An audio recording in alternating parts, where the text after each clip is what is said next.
The most famous words in iRacing. Ladies and gentlemen, it is time for your go time music.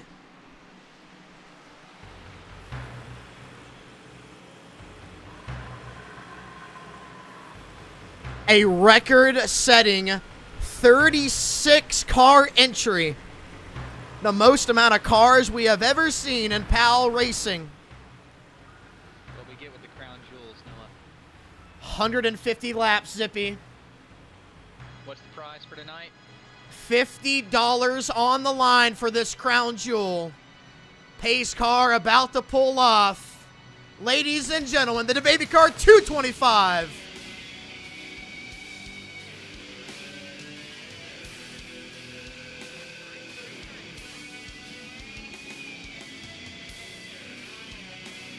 And we already got a spin in the back. In the back, Jake Hare, Dylan Simmons, the 20 car Spencer Burton, John Shanebuckler.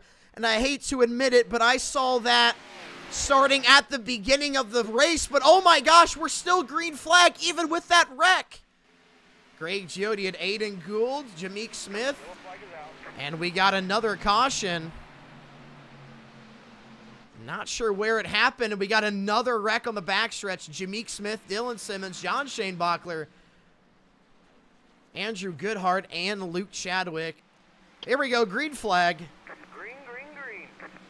Hopefully these guys can just settle in, please. And we already got a checkup, almost a wreck. Daniel Honeycutt, issue on the restart, and it will cause a chain reaction throughout the field. I'm not sure if that was Honeycutt or if that was Samuel Lang. That white monster car seemed to start that domino effect. Got Jake Herr coming down way low. I think he just exited pit road fixing damage, but now Eric Gonzalez will go to clock another lap with that lead. The field immediately trying to get single file. Yeah, Greg Jody not able to secure that P2 on this restart. Looks like Aiden Gould got a jump on him. Battle for the lead, Joe Houston, Dylan Hervington. Who is that splicing up the middle? That's Greg Jody in the middle line. I think I just saw contact. Oh, Daniel Honeycutt just made contact with Andrew Goodhart in the center of that corner. And they're going to make it through just fine. Back to the front. Dylan Hervington had a nose out in front at the line. Taking that Joe top line Houston to take the lead. Fanning out down the back stretch, a little bit hotter, so guys are going to push it a lot less into this corner. 3 wide right now. Eric Gonzalez tucks back from behind Jacob Blakely. Aiden Gould up into the middle line trying to block Blakely. That's Gonzalez actually, and Jameek Smith, not Blakely. And Dylan Hervington will lead his first lap at PALracing in his first race. Aiden Gould says not for long, spins himself across the nose of Hervington in front of the pack, and it's a pileup. Aiden Gould clears himself off the nose of the rookie, and they're not done wrecking Samuel Carter, Jameek Smith, Raymond Wimmer. Right by the door. Ooh, Dylan might have actually been coming up there. Bad call out of me. It was a bad angle. I think Hervington comes up and gets him, and I mean, the pileup just ensues. Jameek Smith, Douglas Henry, Jacob Leisha, Spencer Burton, all with big damage. Greg Jody, maybe that might be Michael Alfaro into Samuel Carter. Eric Gonzalez, nope, that's Davion Haskins. Dylan Simmons, Arca breaks into Aiden Gould. A lot of race left. Dylan Hervington in command. Joe Houston to his outside. Greg Jody at Matthew Legat. Pete Tart, Aaron Warren. Slow restart, but that's what we want to see through the field. Don't get too eager here. Everybody chill out now. And back to the front. Dylan Hervington in the lead. Greg Jody right on his tail. Joe Houston, Pop-Tart Pete, Matthew Legat, Aaron Warren, and Chris Warren making his return in PALracing as Greg Jody returns to the lead. A pass up the inside. Talking about himself there, and he said all the things that all the other drivers were, and that just speaks. Oh no! Another one. Jameek Smith, Andrew Goodhart. Not a lot of cars leaving without damage. Restart. Here we go. Can we make it through this one? little bit of a checkup there in the back. Oh, and we got another checkup in the middle. Samuel Carter in the grass and the John Dodal. They keep it clean. We're getting squeezed on the restart. That was Davion Haskins who went up the middle. The day one, Aaron Warren has never missed a race or PALracing event, is leading the DaBaby Car 225 early. Can you believe it? I wonder if he's on fresh tires or he's just saved. He's kept the car clean. No number on the side, but we all know who that is in the Winston. Look at Aaron Warren go, guys. Racer X. No, if we look back through the pack here a little bit. Caution! Lane Myers. Around on the exit. Oh my gosh, right there. In front of the barrels. You can't see him. He's just to the left. And he's getting back going. What happened to Lane Myers? That car knocked out of tow. Let's take a look at the replay. If I'm betting a man, I say self-spin. Lane Myers for G-Force Motorsport. Oh, a checkup on the bottom from a G-Force teammate. Samuel Carter from LGR. Teammate finishes him off. Oh, door into the barrels. No checkups, please. Everybody figure it out. Figure it out. Figure it out, drivers. Don't force it. We seem to be A-OK. Back to the front. Aaron Warren, great launch. Aiden Gould up on that high line. Aiden, he's about to put it 3 wide. On the top line, 3 wide just in front with Raymond and Davion, and it causes a wreck. I think I might have just saw that coming. No way. Gould and Pete involved in that Oh one. my gosh, and it's just, it's a mess. It's a parking lot on the backstretch. Douglas Henry, Davon Haskins, Raymond Wimmer, Dylan Hervington, Mark Averett, and I mean, there are still cars stopped back there. The give and the take, and it seems like he was taking a little bit. Raymond kind of comes up the track. I think it causes Davion to balk a little bit and have to lift, which put Davion up in the wall, caused him to come down and grab Raymond. Davion maybe more of a reactionary here, and then, I mean, it's a track block, and everybody's trying to check up. Same Aiden just barely makes it through. Samuel Carter, Jacob Alicia, Douglas Henry in the back of Pete's Hart. Joe Houston loses the car, self-spins into the 00, back into the field. Jacob Blakely. Davion getting some hang time. Mark Averett, nowhere to go. Into the rear end of Hervington. And that's just this group of cars. I mean, there are a bunch of guys just trashed. Trashed. Here we go, boys. And Aiden Gould gets moved by Spencer Burton on the restart. Causes another wreck. Oh my gosh. Gordon Larson Jr., we were just talking about him. No, we might have more laps under caution than we do have green here. I don't know what we're doing here. Here we go into the restart zone. Aaron and Chris. No, that's Aaron and Greg side by side. Then Honeycutt and Chris Warren, Gary Smoke, Matthew Legat. Everybody just needs to settle in here.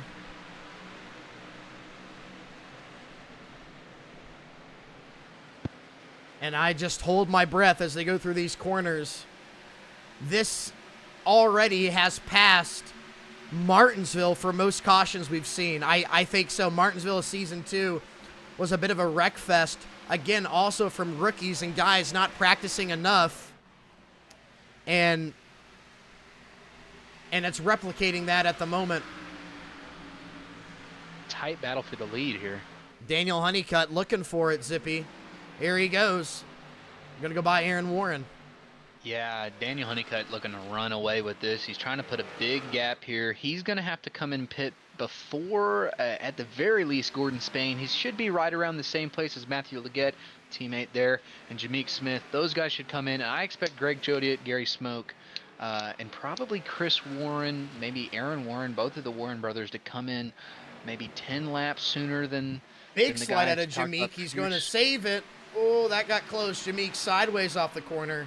Zippy, sorry to cut you off, but we almost saw another one. Greg Jodiet got smart, got out of it, let Jameek save that car, and that's respect.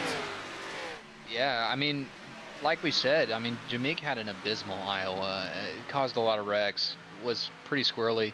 Seems like he's put in the work to and taking the advice of the veterans, you know, to try to keep this thing clean, and it's paying off. I mean, he's a top 5 driver here, and he has been all day. As Oh, Ew, right into the wall Greg there. Greg plows Jody the is going to track. comes up. Yeah, right now, Gordon Spain, the guy I've been keeping my eye on. Last time he pit was lap 51. He took tires. That's why he's been methodically, so being able to conserve those tires, but methodically making his way through the field as Daniel Honeycutt now pulls it down into pit road, gives Matthew Legat the lead. Gordon Spain, I wonder how he cycles out compared to Daniel Honeycutt. He was beginning to catch him. As now Gordon Spain to the tail end of Matthew Legat. Matthew has to pit soon on the same strategy as Honeycutt. Greg Jody as well, so might be time for all these dudes to pit. Gordon Spain will look to the inside of Matthew Legat. Just behind them is Joe Houston. Last time he pit, same time as Gordon Spain, so they're able to stay out a little bit longer here. I wonder if Joe saved tire a little bit better than Gordon. He's really reeled him in. Daniel Honeycutt looking to make his way back up and get back on the lead lap, and I believe he'll be able to do that. He's got about 30 laps on these guys up front here, just making it look easy here. He's keeping it clean, passing Gordon Spain, getting back on the lead lap. Jacob Alicia just in front of him on the lead lap. Jameek Smith keeping it clean, keeping it close to Joe. Matthew Legat keeping it clean, keeping it close to John Schoenbachler as he comes into pit. Jameek comes into pit. Jacob Alicia staying out. Right now, how they stack up. Top 5. All of these guys I'm about to rattle off are on the same pit strategy. The last time they pit, right around lap 51 to the lap 55 cautions. Joe Houston, Gordon Spain, Eric Gonzalez, Aiden Gould, Jacob Pettit, John Schoenbachler, Jacob Alicia. And as I rattle them off, Jacob Pettit will be the first to head down pit road as part of that group. Matthew Legat exiting pit road. So a couple of guys starting to cycle back out. So we talk about that relative lead. Right now, your relative leader is Daniel Honeycutt, who has already unlapped himself, so has put some really nice pace up right now. I finally talk us into something happening as Joe Houston hits pit road. Yeah, I mean the green flags. This is how it goes. These cars, they get single file, and like you said, I mean, this is some old school stuff. Everybody's everywhere, all at the same time. You know, if it were the 70s, we wouldn't have this handy dandy position chart over here, and we might get a little confused, but we're able to keep up. Daniel Honeycutt's made up 10 seconds here, 15 seconds down from the leaders. Eric Gonzalez, 5 seconds ahead of John Schoenbachler, and Aiden Gould able to recover and get into the top 3. Like you said, a lot of these guys finally coming in. There's Eric Gonzalez. I expect Joe on the next lap, maybe 2 more laps, depending on fuel here. And as you see, we've got the relative leader cycling his way back up through. As Daniel Honeycutt now enters pit road, Aaron Warren is with him. Saw Matthew Legat come in right before him as well. And here comes Greg. Greg Jody will enter pit road. Here comes Gordon Spain. This entire strategy now heading down pit road, which makes me think Joe Houston is technically the relative leader if he can make it on fuel. Last lap he pit 101. That means he has to run 50 laps on that tank. I believe he can do it. Now the question is, the tire advantage that the guy's pitting right now, 20 lap advantage, will they be able to run down Joe, unlap themselves, and then make a pass for the win? I don't know. Maybe Joe doesn't even get a chance to really lap them here and put some distance on them. They could be exiting pit road as soon as Joe comes back around. Daniel's able to make up 3 seconds. That's the guy that I've got my eyes on here. That's the guy that I think is going to be really pushing this as we get into right about 15 to go here. 3 till 15 to go. Daniel and Matthew, look, stuck together. They have the freshest tires. Greg right behind them. You know, those are going to be the guys. Now, as we get into the end of this race, if these guys on fresh tires are able to catch up, it's going to be all that pressure on Joe to play some amazing defense. I'm not sure that we've seen it out of him. Granted, you know, anybody can play hardcore defense so long as they keep it smart and keep it clean. And you know, Joe is a veteran enough to be able to do that. Here's Joe Houston through the center of turns 1 and 2, exiting 2. Eric is now entering, and Daniel is right there behind him. And we get a caution. Samuel Carter around on the front stretch. This changes everything. Do they come in? Oh my! Does Joe still have tires? Who has tires? I don't know. Let's take a look at the replay. What happened to Samuel Carter?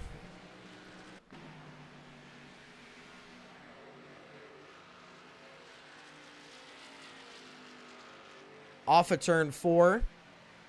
Oh, just loses the rear end through the grass, and it comes back up onto the racing surface, which is why that yellow gets thrown.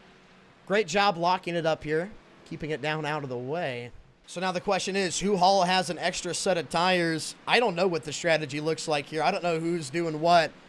I want to think Joe Houston has a tire set sitting on the wall.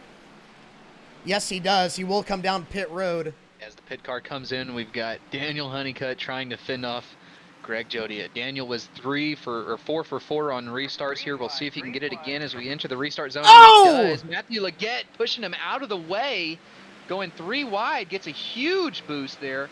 Another car back there making his way back through. Greg Jodiet, Daniel Honeycutt. Look Matthew at Eric Leggett, Gonzalez. huge That's lead. Eric Gonzalez and Aiden Gould. Daniel Honeycutt missed the restart, and Matthew Leggett went to the lead. Joe Houston on the bottom of G. Meek Smith just behind those 3 cars there. And right now, Greg Jodiet is leading. Do they keep it clean? Oh, Daniel Honeycutt and Eric Gonzalez sideways in front of the field. And Daniel Honeycutt tagged by Jacob Alicia. Big pile up. Oh, into the barrels. Oh, no.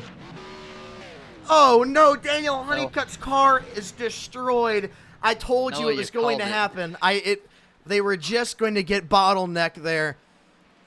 And Greg Jodiet grabbed the lead from Leggett.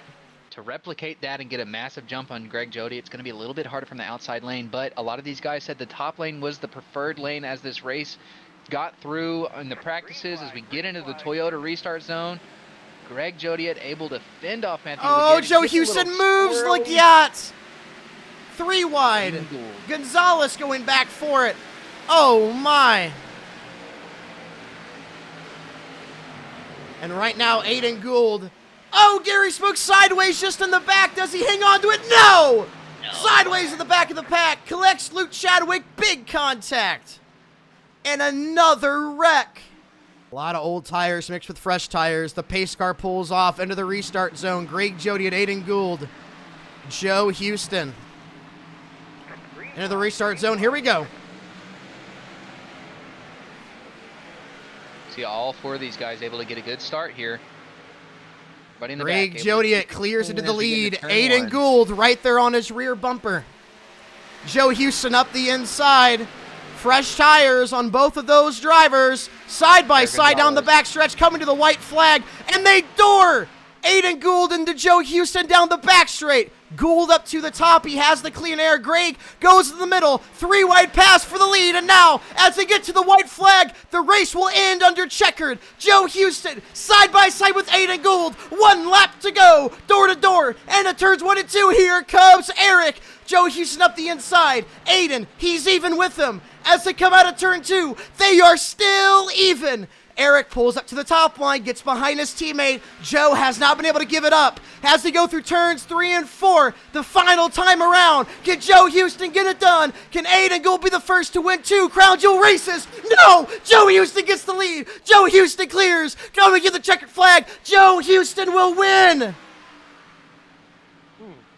Attaboy, Joe. Let's go. Joe, did you get it? Got it. Yeah, go Joe. Hell yeah. Baby, put Good the job, buddy. Boy, you got that shit. Yes. Yeah, baby. Hey, good. Talking about WBR, guys. Good job. Good Good work, job. Joe. Good job. Oh my gosh, Zippy. Wow. Joe Houston did it. He and Aiden Gould touched going into the corner, and Joe Houston pulled off the win. His first career win, Zippy. It took 2 seasons, and he gets it done. I'm so proud. And Mark Averett gets another correct pick. And Joe Houston to the front stretch will burn it down. His first ever win. Let's talk about that restart. 3 wide pass for the lead over Greg Jody. Aiden on the top, Joe on the bottom. Eric finishes second, Gould finishes third, but Joe is the story we'll talk about. This race, Yeah. nobody knew how it was going to end. Nobody knew where they were going to finish. Nobody knew if they'd even survive. But it's the DaBaby Car 225, baby. Joe got it done. Yeah, no, it's something I want to look at here is look at that top three. Lap 138, lap 138, lap 138, and Greg Jodiet, who started on the pole on that last restart, was not able to keep it together, and it probably was that tire wear. 20 laps, fresher tires on those top three guys. He's able to hold off John Schoenbachler, but Joe Houston keeping it exciting here as we get into the end here, and we bring him up into the booth for his interview. Joe Houston, it took you 2 seasons. Did you think this would be the race where you get it done? I had a good feeling coming into it, man. Yeah, long time coming. So glad to get it at my home track too. Yeah, adrenaline's pumping.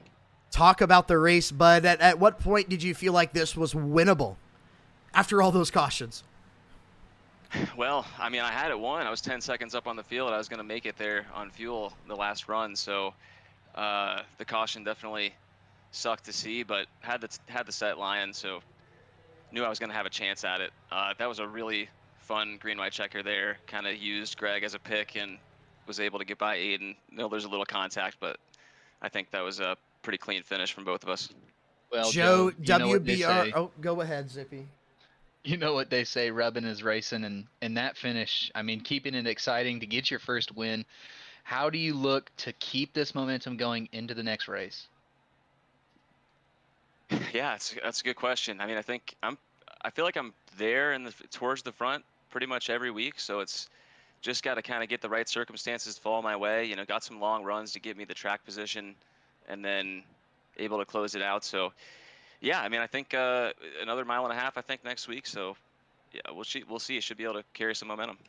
WBR brought you into the fold, put you on their top team. They called it their A-team pacemakers. You're up there with a champion in Jacob Alicia, an elite driver of Douglas Henry, Jacob Pettit, who always finds himself towards the front when he shows up. Did you feel like you were able to fit the bill there with that squad? Did you feel a little intimidated because you were the only one on that team who hadn't gotten a win yet? Talk about this relationship with this team. How much do you owe pacemakers and WBR as a whole, bringing in all of you dirty air drivers into their fold?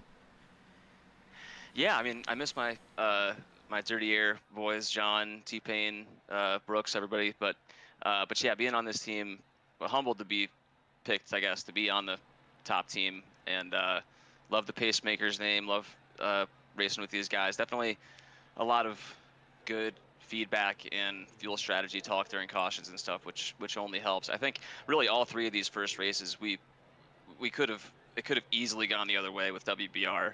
I think we could have had a 1, 2, 3. Honestly, both those races had the cautions fallen just a little differently. So yeah, it's a lot of fun. It should be a competitive team championship, and within each team as well. All right, Right. Well, Joe, congratulations on your first win. We look to take that momentum in, go celebrate with your team, and we'll see you next week. Hell yeah, thanks, fellas. Douglas's dad also said, "Great job, Joe." Appreciate that, Doug's dad. We send Joe Houston down. We'll grab the man who finished P2. My pick to win tonight, the Cuban cigar. Eric Gonzalez just comes up a little bit short. Eric, Noah and Zippy in the booth. Talk about your race here tonight. Still coming home with the P2 finish at your home track. Give us a rundown of the race from your perspective. You know, what were you missing? What'd you need? And how did it end up for you? Oh man, I don't I don't even know where to start about tonight, really. You know, great start, you know, felt good in practice. Qualifying, went out there and set a blazer, and then yeah, just kept getting involved in stuff that wasn't even my fault. I got involved in that. I got to look back at it, but I don't remember what lap it was. The wreck between Aiden and I think it was lap 33, I believe. The wreck between Dylan and Aiden, and I just got set back from there. It was, I believe, 5 minutes and 30 seconds of repairs. I was, lucky enough, fortunate enough with all the cautions and everything to get it repaired. But, um, with the strategy at the end, I was really close on fuel. I mean, on the number, I didn't know if I was gonna make it to the line, and especially with Honeycutt, I thought I'd saved enough, and then the caution comes out, and I'm happy that the caution comes out because I know that I have an extra set, and so I end up driving through the field there at the end, and then yeah, Honeycutt just got tight or something, you know, old tires in dirty air and just got into me. So it happens in racing. I'll take a P2. I think I'm in the points lead now after this race, which is good. But I'll take a P2.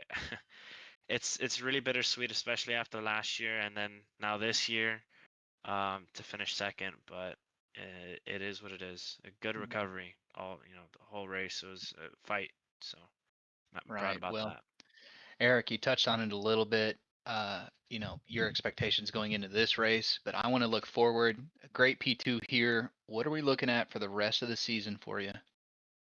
I, I'm just trying to put good runs together at the rest of the tracks. I got some good tracks coming up. I'm looking forward to Watkins Glen. What's the next track on the schedule? Chicagoland. Chicagoland, yeah. So I feel confident at Chicagoland. Obviously not not like here, but um, I feel like I'll have an okay day over there. So as long as I keep up with Honeycutt and make sure I'm in front of or right behind Pete Tart, I think I'll be okay. But just stay consistent, try avoiding days like these, and I think I'll be okay. Thank you so much, Eric. We're going to send you down. Congrats, buddy. Yeah, thank you. And Eric down. We're going ahead and grab your P3 finisher, Aiden Gould, who was so close to being part of a legendary finish. Aiden, Noah, and Zippy in the booth. You got a copy. Yeah, I do. I got you guys. Well, Aiden, let's talk about it. P3, but part of what is going to be one of the most insane finishes, and I don't even know what word to describe the race, but you were there, you're in contention, and talk about that final moment with you and Joe Houston as you guys went into turns 3 and 4. Yeah, I knew on the restart it was gonna be tough. The restart before we had the caution, I wanted to get the lead from Greg so I can control it. And when I knew the caution came out, I was gonna start on the outside, so I knew it was gonna kind of be tough. So I knew Greg was doing a good job, definitely like blocking and all. He did a good job at it, and then just come to the final lap, I just needed to get clear off too, because I knew Joe was kind of go rub it up. I mean, which is fine. I probably would have done the same thing. So it's just it sucks, but I mean, at the beginning of the race, it looked like me and Eric were the class of the field, but unfortunately, I can't drive other people's cars. It was just, it is what it is, man. Aiden, I don't think I've ever heard somebody finish P3 and sound as somber as you did. This race was a wild card for sure. Not what we expected after 3 seasons of good racing here. The, the track was hot. Things were slick. I asked Aaron Warren earlier about this. I want to ask you the same question as a veteran in this league. What advice do you have to give to some of these rookies that were causing some of these problems? Just, I don't know. Is it because the like strategy and all? I mean, some people were doing good on the strategy, but I mean, with old tires staying out, I mean, some of them were doing a good job. But I mean, I mean, at some point, if you are not experienced enough and you have not practiced enough, just take four. Just don't be in the way. Don't. If you think that you're going to crash, don't do it. And then, I mean, I got caught up in the two incidents. The first one was with Dylan Irvington. He apologized to me. He got swept the track. I wasn't too mad. The thing I was pissed off about was I got ARCA braked. And that first wreck, I don't even know who the hell it was. And then the second one, it looked like Gary spun the tires a little bit, and then I think the car behind me just didn't know that we were checking up, and it just created chaos. So I mean, the higher track temp is not the problem. You gotta get used to it. Shit's going to happen, and if that happens, it happens. We have to do like if we know people aren't capable enough in racing, they should not be here in the first place. Even though a lot of these guys, and I can probably name 20, 25 people in here that are good drivers, good, solid, clean drivers. So it's just it's frustrating. They need to practice more. and when they practice more, like we're going to Old Atlanta in like a month or so, and that track's gonna be hot. If you thought the spinning tires and the restarts are bad at Charlotte, I mean it's just probably twice as bad at Atlanta. So people need to practice with that. They need to get better at doing that because then shit's going to happen and it's just go cause chaos like we saw tonight. Because I mean, I don't know how many cautions there were. I mean, yeah, at the end of the race, or at least middle part of the race after like lap 70, yeah, it got a lot better, but it's just it should never been like that to begin Right. with. Well, Aiden, we appreciate the clean race. I know you had to fight your way back, but a P3, can't be mad at it. Aiden, good luck for A- the rest of the season. Absolutely not. Thank you guys. Noah, that was not exactly how we wanted I this race in Charlotte to begin, but you know, we had an exciting end. What do we have to look forward to for the rest of the season? Maybe try to reel some of these people back in here. listen. We got Chicagoland next week. It's going to be a change of pace. It's going to be colder. It's going to be at dusk and under the lights. So I don't know. This was an oddity. This is a race that we're going to look back on and not be glorious of. We're not going to look back on this race and think about how cool it was, like a lot of our races we have. This is going to be one we look back on and go, how can we get better? What do we need to do different? And, we can continue to blame the guys that don't practice and the rookies and the lower skilled drivers. But as a community, we got to figure out what's going to be the best for us to grow closer as a community and get better as a group. And that's what's going to take, Zippy. Well, that's been the conclusion of the Season 4 DaBaby Kart 225. Joe Houston gets his first career win. Join us next week. Same time, same place, Chicagoland. That race will be cleaner. I think we're going to see some guys sit out potentially or get back into the practice room before they make a return. I've been Noah Longyear. This was Thomas Zippy Madewell. Thank you so much to Madewell Vintage, Eckhart Coffees, and all of you guys for watching at home and competing in tonight's race.